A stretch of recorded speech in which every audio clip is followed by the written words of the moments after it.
I want to talk about this WFP endorsement of Elizabeth Warren. And there's a substantive point to make, which really matter, which is the foundational one, which transcends whether or not the leadership overrode the will of the community, whether or not the community itself voted the wrong way. I say that unapologetically. Sometimes electorates do make mistakes.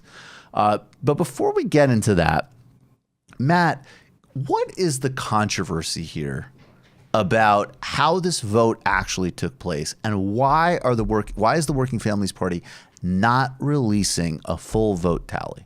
Well, so for instance, in 2015, as Dave Weigel points out in this thread, they released the results of their online membership survey, and it was 87% for Sanders. This time, they have a system where it's 50% of the vote goes to the board, and 50% of it goes to membership. And so then the weighted vote of that is who wins wins their endorsement. And the interesting thing is they're not announcing the actual specific tallies for either the membership vote or the board vote, which makes it look, why would you make that change where you are completely transparent about a membership vote? Unless maybe, and this is the surmise that Matt Brunig makes, I think is the one it just seems kind of obvious. Look, if they're still not releasing it after all the heat they're getting, this is a very smart bet, which is that the board wanted Warren and the membership wanted Sanders. And Weigel points out that he talked to WFP's national director, Maurice Mitchell, who will play a little bit from him. He's really good at his job. Yeah. He should keep the word democracy out of his mouth, frankly, because he said it made clear that the group won't release separate vote totals, and then said this, which is bullshit. Okay, for there to be one true vote and to maintain the nature of secret ballot, all of that went into the back end. Huh? Which is just nonsense. I don't even know what that means. Yeah, I literally don't know what that means. Backend is like a computing term. We're like literally going into like tech bro jargon. Okay. But basically, Brunig does some math here and says that. Let's see if we can get to the sub-bit. Basically, if 22% of Working Families Party voted for Warren, we can skip that. If you believe, as is obvious, that the reason the Working Families Party won't release a membership vote total this time, it's because Warren did not win the membership vote, then this means Warren got anywhere from 22 to 40% of the member vote. This further means that 82 to 100% of the Working Families Party leadership voted for Warren. Now, here's the thing. People can act as if this is just Bernie bros being butthurt. But if I'm a Warren fan, I want to know a couple things. One, there's a political story in which people familiar with the Working Families Party high up, so maybe Maurice Mitchell or someone, another sort of WFP lackey, is saying that Warren impressed the membership so much that it was closer than they expected, which is an easy thing to say when you don't have to actually give the vote tallies. Right. But if that was true, 70 to 30 versus 90 to 10? If that's true, then they should release it for Warren's sake, because it makes her look like a strong candidate. Because frankly, it wouldn't impress me if she could even get close in that membership vote, because I frankly think membership's always going to go for Sanders. Right. Or they're lying on background to Politico, which is something I'd also want to know a political party that I was involved with was doing. I guess we can just address quickly the alternate scenario, which is that they're trying to protect Bernie supporters from embarrassment because he lost, which is... I'm going to go with that one is the least plausible. Yeah. Will be the most polite way I'll put it. And so they want to... Please don't put out the totals. They want to weight the board so that it can overpower the membership vote and then endorse Warren. That's what happened here. Absolutely. And the broader, more substantive question, this is all matters. But look, if they supported Warren and their membership supported Warren, this would still be a major problem. Because it would show that the ideological underpinning of this group and the function it's supposed to serve is not fit for purpose. If you have an opportunity to endorse the most pro-worker candidate in modern American history, not just in this cycle, like literally period and decades, and you flip on it, that means that you either have a board which is completely disconnected from its base, which is almost certainly the case, or you have been miseducating your base, or your base is not working families. Maybe your base is the same sort of gluten sensitivity vote, which is fine, but we need to be clear. I mean, it's very weird that the self-proclaimed Working Families Party would contradict not only on the policy level the most pro-worker candidate, but the person who has brought forth by far the most pro-worker multiracial coalition. And I think that this is actually a bigger point, because what we're going to see right now, it's very easy to understand why third way is trash. It's very easy to understand why Center for American Progress is compromised from the beginning and so on. Okay, and there's a time where even several years ago, I mean, there's plenty of people. Matt Dust came through CAP, and he's great. So it's not even a black or white comment about these statements, but it's about it's a sign first that history has moved ahead, and that in some cases it's easy, especially in third way, to identify an ideological enemy. WFP is not an ideological enemy, and they might even they have done some good work here and there. But there is a whole crop of organizations that were built to fight for progressive politics in a context of a complete failure of progressive politics. And a lot of that had nothing to do. It wasn't the WFP's fault when they were founded in 1998, that the Democratic Party under the Clintons was a complete pawn of Wall Street and the Silicon Valley and the military-industrial complex, and that there was a bubble, so there was less popular unrest about massive inequality and ecological destruction and gutting labor unions, that the Democratic Party had completely bought into a right-wing austerity economics agenda. It's not their fault. But the reality is that there's plenty of organizations like this that have to ask themselves, in a context where there is an actual revitalized democracy movement and one campaign. So I'll be very clear as always. I'm not going to say cynically that Elizabeth Warren is something she's not, or worse than she is, or deny that she doesn't have good ideas, or deny that she hasn't accomplished things. Ridiculous. It's not true. But I am also not for a second, a millimeter of a second, going to pretend that this is a structural transfer. She's using the rhetoric of structural transformation, and that she is a radical left or structurally transformative candidate. She is in the progressive tradition, which has a Republican and Democratic history, and it uses the federal government to tame the excesses of corporations. It leaves the class structure in place. It does not have a fundamental commitment to universal programs like single-payer healthcare, which is why the single-payer program she just put on her website clearly, from my reading, does not cover mental health, which needs to be covered completely, and still has incredibly ambiguous phrasing for my liking around single-payer, which is an absolutely non-negotiable for me. And in addition to that, and if you're not a narcissist and you're an American and you consider the entire globe and you consider that a president affects every inch of it, the progressive tradition, going back to Teddy Roosevelt, has a very hawkish and militaristic foreign policy, which Elizabeth Warren has never deviated from once in her positions on the Middle East and her votes for military increases. So I'm not playing this game. She's not Joe Biden. She's not Hillary Clinton. She's not Bill Clinton. She's not Barack Obama. She was on the right side of a lot of the fights during the Obama administration.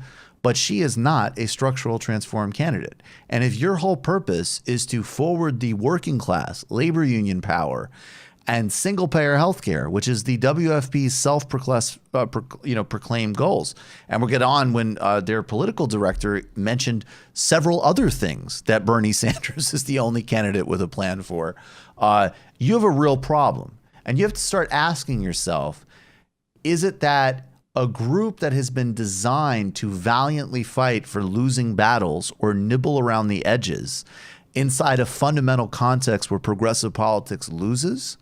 Why is it that when there is an opportunity to actually change the game, they're not taking it?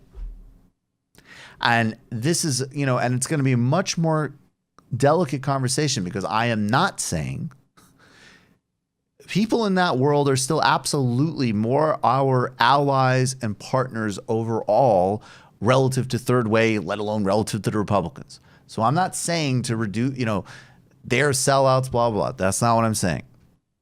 But I am saying there are vital differences here. And incidentally, even as I say that to my flank, people on the other side of this equation should say it to your own flank and be honest that you don't have a left agenda, that you don't have a structural transform agenda. And it's not because you doubt this or that about Bernie. It's because you're not comfortable with that level of change in democracy. That's okay. I don't think any of us are. None of us have been raised in that environment. I mean, this is where Mark Fisher's work on capitalist realism is real. This isn't a theory book. A lot of people are very uncomfortable with the idea that you have a federal housing guarantee, which he just put forward today. They're very uncomfortable with the idea that you radically reintegrate labor into things. We've grown up with the notion that piecemeal interventions are transformative. They're not. And we have an opportunity to do that. And if you're going to call yourselves the Working Families Party, you better be behind that agenda, or else you should change your name to the timid, moderate reform, I don't even know, the timid, moderate reform New York Times reading Families Party. And I have to also say, look, they were founded in 1998 to push a fusion voting strategy, which works in New York, although that might be gotten rid of by Andrew Cuomo pretty soon as well, which is another thing about the tactics that they're considering. They gained union support. And they were successful to some small degree. They worked, they were not clear. I'm a little bit unclear as to what their position on the Atlantic Yards project was.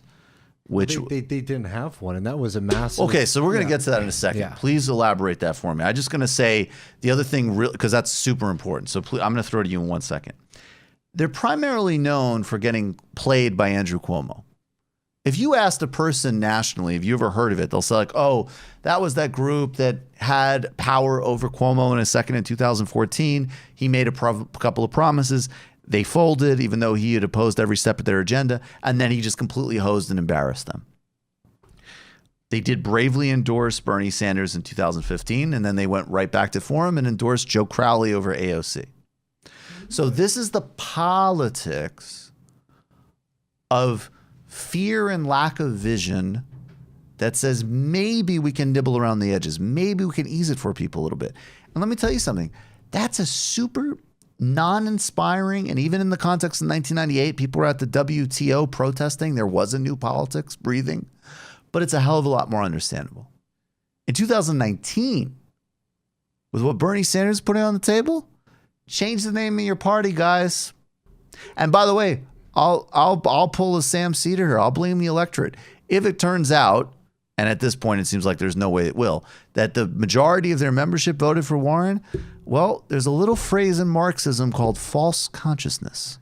And I'd also like to know exactly who that membership is, because my guess would be is that as the union endorsements start to break out outside of regional loyalties, there will be a conservative wing that will endorse Biden out of complacency and safety. And you already see some that are saying, of course, we as labor unions are going to endorse the most pro-workers candidate in modern U.S. history. What happened at Atlantic Yards, David? This is a really big thing, and this is such a great illustration of why the WFP is not fit for purpose without major transformation. Well, for folks who aren't from New York City or aren't familiar with Brooklyn, the Atlantic Yards was a massive land grab that happened very recently. That's the land that Barclays Center is now sitting on.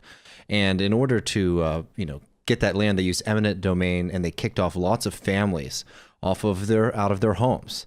I'll put up this photograph of the area for folks.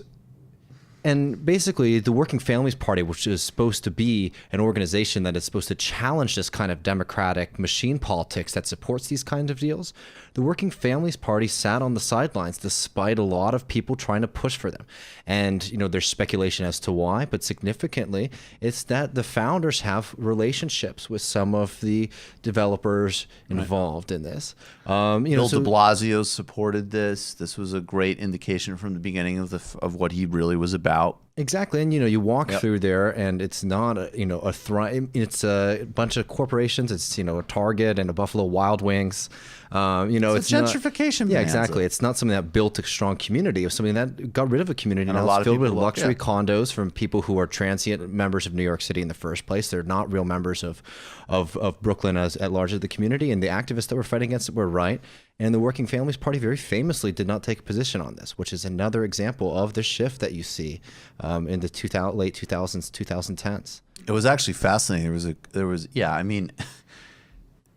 Well, I'll get into that. I don't want to go on a diversion, but I mean, look, this party is not fit for purpose without radical change. And if you're part of this coalition, and especially with them not releasing the vote totals, make a stink, and then exit the party, probably, and then go work and elect Bernie Sanders. I mean, it is stunning to be in a point in history where there's an actual movement campaign and institutions set up to play a quote unquote inside outside strategy are the inside and the campaign is the outside. That brings us to this Megan Day tweet where she says, the WFP endorsement is of interest to socialists because socialists have long observed that the bureaucratic layer of unions and parties is subject to conservatizing pressures that compel them to contravene their membership in moments of heightened class consciousness. Ding, ding, ding. And she says, ding, that's it. Yep. This appears to be the case of that. We saw that in many others in 2016 when it came time for unions to issue presidential endorsements. And we'll see more in 2020. And we're right to be mad about them. The overall pattern is historically a huge impediment to class movements. It's 100% right. And that's also why at this point, and again, please don't go into melodrama one way or another. This is why we will be focusing on a lot more of the problems of Elizabeth Warren, because her campaign is a structural problem. It represents the lifeline of delusion. It represents the last vestiges of an effort to not really redo things. And look, I mean, my politics from the perspective of what the United States does across the globe, from the perspective of a global transition to green energy, from the perspective of the idea that at the very least, and in a totally non-utopian way, in a very real way, when you look at Mondragon or the Cooperation Jackson, or even just seriously breaking up and redesigning the commanding heights of the economy, we do not need to have a functioning, modern, healthy, dynamic society that has that level of ruthlessness and exploitation about it. It's utterly unnecessary. And in fact, capitalism is incompatible with the Earth's limits. So this campaign at this point, and that is why it's gone in those directions. It is exactly why we went from, in the beginning, Wall Street guys saying on background, well, as long as it's not Warren or Sanders. And now it's all, as long as it's not Sanders, because he's the one threat. He's the structural change. And if you're going to discourse that, you're going to say you're committed to it, one option. Sorry, no time to play. And then if you're worried about electability, I mean, I was pretty impressed by how Julian Castro bullied Joe Biden the other night. He might be able to take Trump on with his mush brain. He seems like such a silly nerd, but then you could see him saying to Trump, like, what, did you forget that again? Maybe you gave Stormy Daniels syphilis. I like that. Alpha Julian Castro. I would like to see Bernie do more triangulating. I would like to see him announce a complete ban on high net worth people coming from Latin America. They're causing a lot of problems. They're involved in drug trafficking in Venezuela. And I'm sure some of them are good people. You just watched a Michael Brooks show video. Subscribe to get them all. Why wouldn't you? Don't be foolish. Click subscribe below and become a patron as well. Patreon.com/TMBS. Thanks, everybody.